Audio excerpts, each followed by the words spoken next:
বাজারে তো মূল্যস্ফীতি রয়েছে, এটা সারা পৃথিবীতেই, শুধু বাংলাদেশে নয়। আর বাংলাদেশের যে আমাদের যে ষড়ঋতুর দেশ, আমাদের এখানে চৈত্র বৈশাখ মাসে আসলে আমাদের কিন্তু কিছু কিছু পণ্যের মানে মূল্য বেশি থাকে। যেমন এই সময় শুকনো মৌসুমে আমাদের মাছের প্রাচুর্য কম থাকে। তারপরে এই প্রচণ্ড খরা এবং এসব কারণে আমাদের অনেক সবজি উৎপাদন ব্যাহত হয়। এইসব কারণে কিছুটা এর প্রভাব তো বাজারে রয়েছেই, এবং আমাদের যে বর্তমান মূল্যস্ফীতির যে বিষয়টা সারা পৃথিবীব্যাপী কিন্তু আসলে এটার একটা প্রতিফলন রয়েছে। তবে আমাদের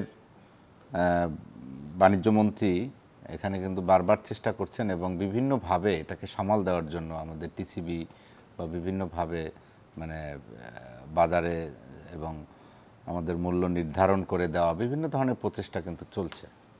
এবং আপনি যে আমিষের কথাটা বললেন, সেই ব্যাপারেও আমরা জানি যে এই যে আমাদের পোলট্রি শিল্পে এই আমাদের প্রচণ্ড এই যে তাপদাহ গেল, এইটি কিন্তু আমাদের পোলট্রি শিল্পের মারাত্মক ক্ষতি হয়েছে। অনেক জায়গায় কিন্তু পোলট্রি শিল্পের মানে মুরগি মারা গেছে, বা এটা কিন্তু তার মানে এর একটা বাজারে আসলে বাজারে কারসাজি নেই বা সিন্ডিকেট নেই বা ব্যবসায়ীদের নিয়ন্ত্রণটা নেই, মানে বাজারের চাহিদা এবং সরবরাহ আমি নেই সে কথা তো বলার কোনো সুযোগ নেই। কারণ আমরা দেখছি যে খেতে সবজি উৎপাদন করে সেখানে 10 টাকা 15 টাকায় সবজি বিক্রি হচ্ছে, সেই সবজি ঢাকা শহরে আসতে আসতে 50 টাকা 60 টাকা 80 টাকা হয়ে যাচ্ছে। এই মধ্যস্বত্বভোগীদের তো একটা দৌরত্ব আছে।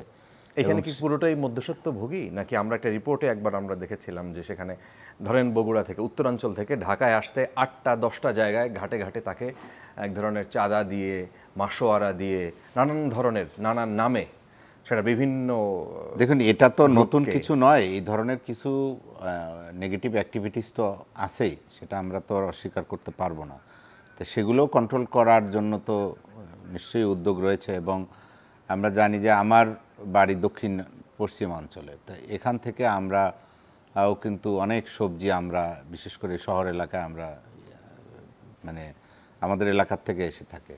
যেমন আমার একটা ইউনিয়ন থেকে 21 কোটি টাকার শসা শহরে পাঠানো সম্ভব হয়েছে গত এক বছরে।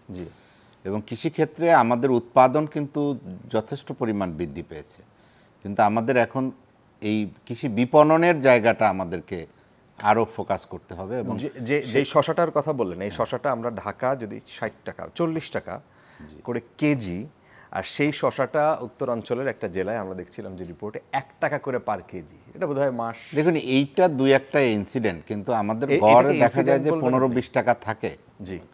মানে আমাদের খেতে 15-20 টাকা থাকে, কিন্তু কিছু কিছু সময় যখন এরকম দুই একটা ইনসিডেন্ট ঘটে যে তখন হয়তো এখানে পরিবহন বলেন বা এই যে যারা মধ্যস্বত্বভোগী যারা আর কি ব্যবসায়ী, এদেরও অনেক সময় কারসাজি থাকে, সে কারণে কৃষক অনেক সময় বঞ্চিত হয়।